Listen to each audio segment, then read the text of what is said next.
और मुझे परिचय कराने की जरूरत तो है नहीं। कश्मीर के वरिष्ठ नेता, कांग्रेस पार्टी के राष्ट्रीय प्रवक्ता, हमारे बड़े भाई सलमान सोज साहब आज खास मुद्दे पे आप लोगों को, प्रेस को संबोधित करेंगे। और साथ ही साथ आप लोगों को एक बात बताना चाहूंगा कि मैं, अमरीश रंजन पांडे और हमारे साथ हाफिज अब्बास साहब, हम दोनों आप लोगों के साथ हर रोज रूबरू होंगे मीडिया के तमाम मुद्दों पे। तो हम दोनों से आप लोगों की मुलाकात होती रहेगी। कल भी हमारी यहाँ पे कांग्रेस के बड़े नेता आ रहे हैं प्रेस कॉन्फ्रेंस करने के लिए, और आने वाले समय में हर रोज दिल्ली से और यहाँ के लोकल लीडरशिप आपको संबोधित करेंगे। खैर, समय ना लेते हुए मैं सलमान साहब से रिक्वेस्ट करूंगा, गुजारिश करूंगा कि वो आपको संबोधित करें। शुक्रिया अमरीश। तो मैं ज़्यादा कुछ बोलूँगा नहीं, लेकिन क्योंकि मैं आपके सवाल सुनना चाहता हूँ और आपसे मैं जम्मू कश्मीर के हालात सुनना चाहता हूँ। लेकिन इतना तो कहना पड़ेगा कि अब देर नहीं, जम्मू कश्मीर के लोगों की अपनी हुकूमत आने वाली है। और जो मुझे लग रहा है, जम्मू कश्मीर में अगली बार नेशनल कॉन्फ्रेंस और कांग्रेस की इंडिया अलायंस की सरकार बनने वाली है।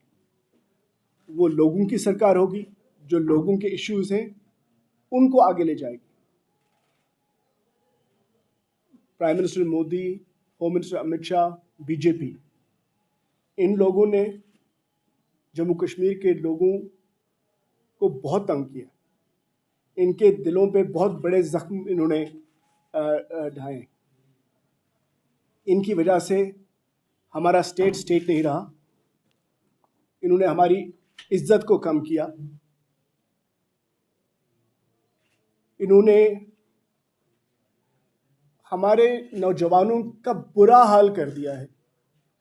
आपको पता है कि नहीं कि जम्मू कश्मीर की यूथ अनएम्प्लॉयमेंट इस वक्त हिंदुस्तान में दूसरे नंबर पर है।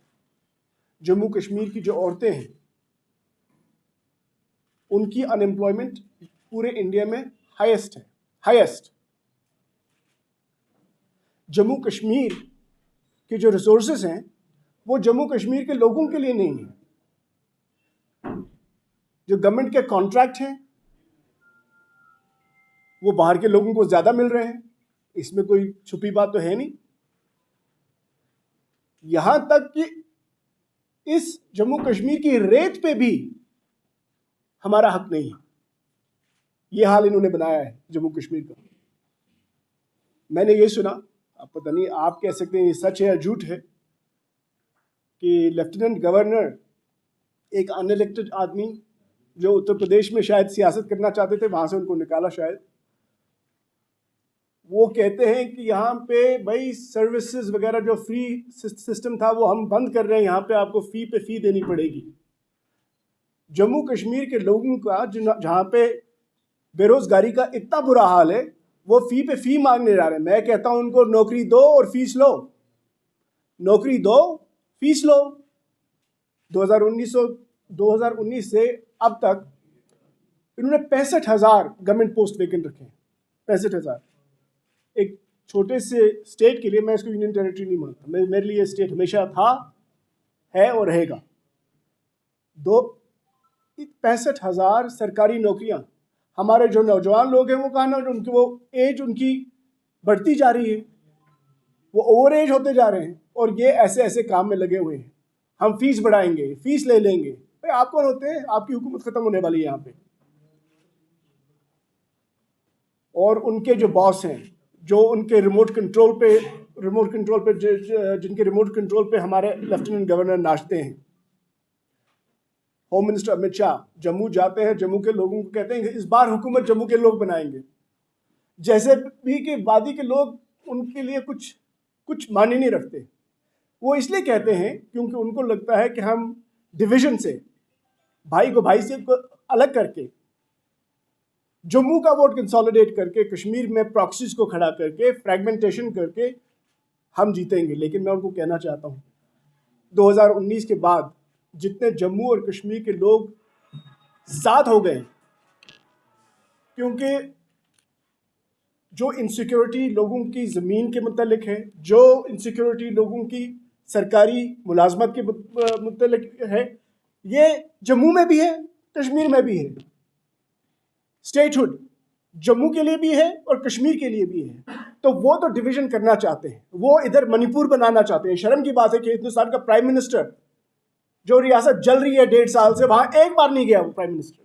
इसीलिए वाराणसी के लोगों ने उनको 6 लाख मार्जिन, पता नहीं 6 लाख था, 6.5 लाख का मार्जिन था उनका वाराणसी में, उसको 1.5 लाख पे पहुंचाया। हारने वाले थे नरेंद्र मोदी, इसीलिए उनका मुंह आजकल इतना सुखड़ा हुआ है। इसीलिए मैं अपने JNK के भाई और बहनों को कहता हूं, डरो मत, डरो मत। राहुल जी का नारा है ना, राहुल गांधी जी ने जब भारत जोड़ो यात्रा निकाली और देश को जोड़ने का, मुल्क को जोड़ने का जो काम किया, उसकी वजह से अब आप देख रहे हैं कि बीजेपी हर जगह बैकफुट पे आ रही है।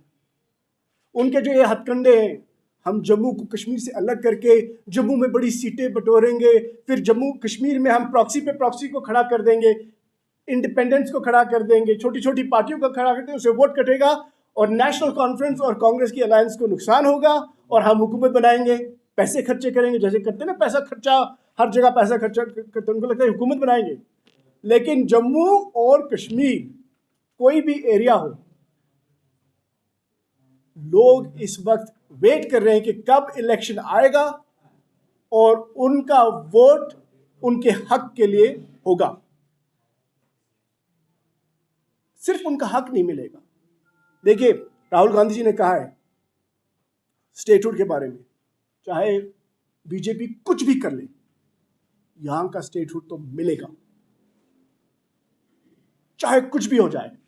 और आपने देखा होगा, जब भी राहुल जी कुछ कहते हैं, अब बीजेपी को मानना पड़ता है हर कोई चीज, क्योंकि अब राहुल जी की जो आवाज है वो लोगों से जुड़ चुकी है। अब इसमें कुछ हो नहीं सकता, फिनिश्ड। बीजेपी इसमें कुछ कर नहीं सकती। लेकिन साथ ही में हमारी कमिटमेंट रहेगी कि हम लोगों की जो जहन में परेशानी है ज़मीन के बारे में, आपको लगता है मैं कश्मीर में बैठा हूँ, कश्मीर के लोगों को परेशानी है, आप देखिए जम्मू के लोगों को कितनी परेशानी है अपनी ज़मीन की, उनको कितनी परेशानी है इधर की जो गवर्नमेंट जॉब्स की, उनको कितनी परेशानी है दरबार मूव नहीं होता, जो हमारे ट्रेड रिलेशन जम्मू और कश्मीर के बीच में थे, जो आना जाना इतना इन्होंने कम कर दिया। हम इन चीज़ों को बर्दाश्त नहीं कर सकते।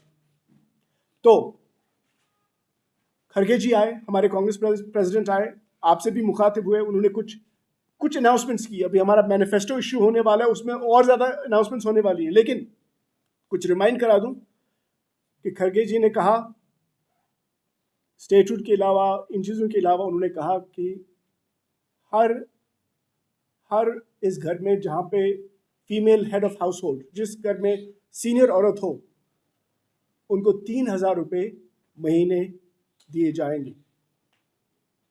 बीजेपी ने भी अनाउंसमेंट किया बाय द वे, उन्होंने बड़ा चढ़ा के बोला, हमने 3,000 पर महीने कहा, उन्होंने कहा 18,000। उनको तो शायद मैथमेटिक्स ज़्यादा आती नहीं, 18,000 तो हाफ ऑफ 36,000 होता है। पता नहीं बीजेपी वाले किन्होंने उनका मैनिफेस्टो बनाया है। दूसरी बात यह है कि यहाँ पे बहुत गरीबी भी है। जो पहले हम वेलफेयर करते थे, चावल, उसमें भी कटौती हो गई, लेकिन खरगे जी ने कहा उसको मोर देन डबल हम कर देंगे। ठीक है। हेल्थ इंश्योरेंस, ये तो बहुत कहते हैं, आयुष्मान भारत वगैरह, 5 लाख कहते रहते हैं। खरगे जी ने कहा कि जो राजस्थान का मॉडल है, जिसमें 25 लाख एक फैमिली को दिए जाते हैं हेल्थ इंश्योरेंस के लिए, वो होगा। लेकिन हम इन्हीं चीज़ों पे बात नहीं करेंगे, हम हॉर्टिकल्चर पे बात करेंगे। आप मैनिफेस्टो देखेंगे, उसमें बहुत कुछ अच्छी चीज़ें हैं हमारे हॉर्टिकल्चर डिपार्टमेंट सेक्टर के लिए। यहाँ इंडस्ट्रीज़, पता नहीं आपको पता है कि नहीं, किसी ने बोला है कि नहीं, इंडस्ट्रियल सेक्टर में कोई ग्रोथ नहीं है, लेकिन इंडस्ट्रियल सेक्टर का जो एम्प्लॉयमेंट है उसमें 16% गिरावट है 2019 के मुकाबले में। देख लिए गवर्नमेंट का डेटा, मेरा डेटा नहीं, गवर्नमेंट का डेटा है। यानी कि हमारे स्मॉल बिजनेसेस तबाह हो चुके हैं, मार्केट्स में पैसा नहीं है।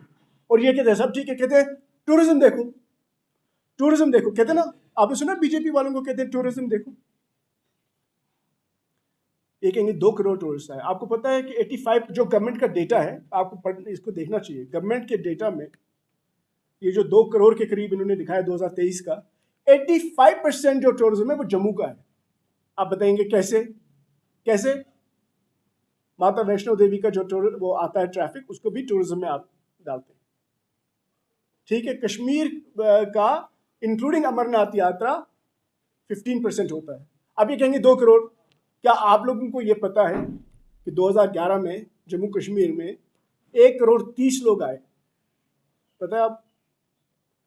ये जो फिर तो आहिस्ता आहिस्ता बढ़ता ही है ना। तो ऐसा नहीं है कि कोई तूफान हो गया, ये कहते भाई हमने टेररिज्म खत्म कर दिया। टेररिज्म तो खैर जम्मू में आप देख रहे हैं कि क्या हो रहा है, लेकिन आप लोगों में बताऊं, पिछले 30 साल में सबसे कम terrorism related incidents in killing किस साल में हुई? बताइए, किसी को पता है? Does anyone know? Home ministry का डेटा क्या कहता है? पिछले 30 साल में सबसे कम किलिंग किस साल में हुई? कोई बता दे मुझे, आप तो जर्नलिस्ट हैं। 2012, 2012, not 2019, 20, 21, 22, 23। रबिश। आप तो छोटे हैं, मुझसे छोटे हैं, आपको 2011 का पंचायत इलेक्शन याद है? कितने वोट पड़े थे आपको पता है? More than 80%। 2014 का जो इलेक्शन था, स्टेट इलेक्शन, आपको पता है कितना वोट परसेंटेज था? 66%। ये क्या नई नई कहानी हमको बताएंगे? ये हमें क्या सिखाएंगे? इनको लगता है हमें पता नहीं है और हम लोगों से बात नहीं कर सकते। इनकी जो चालाकियां हैं, खासकर जो अपने आप को चाणक्य बोलते हैं, कश्मीरी को डिवाइड करो, जम्मू वालों को बोलते हैं हम हुकूमत बनाएंगे, भाइयों को भाइयों से ये इनकी सियासतें अलग करना, और इसीलिए मणिपुर जल रहा है, ये जम्मू कश्मीर को भी जलाना चाहते हैं। लेकिन यहाँ के लोग ऐसा नहीं होने देंगे, क्योंकि इस बार सब लोग साथ हैं। अब इलेक्शन का वेट कर रहे हैं और मुझे पूरा यकीन है कि यहाँ पे इंडिया अलायंस की सरकार बनने वाली है। प्रेस कॉन्फ्रेंस का एजेंडा यह है कि जो भी, और ये सिर्फ ये वाली प्रेस कॉन्फ्रेंस नहीं है, जो भी प्रेस कॉन्फ्रेंसेस होंगी आगे को, हम चाहते हैं कि आप लोग जो मीडिया में हैं, आप एक हिसाब से सिटीजन्स को रिप्रेजेंट करते हैं, उनके जो सवालात हैं वो आप हमारे पास लाएंगे। जितना हम कर सके, जितने हम जवाब दे सकें वो हम जवाब देंगे। लेकिन प्रेस कॉन्फ्रेंसेस का ये भी रोल है कि हम अपनी बात रखें और हम बताएं लोगों को कि हम क्या देखते हैं, उनके साथ क्या हुआ और हम क्या करने जा रहे हैं। तो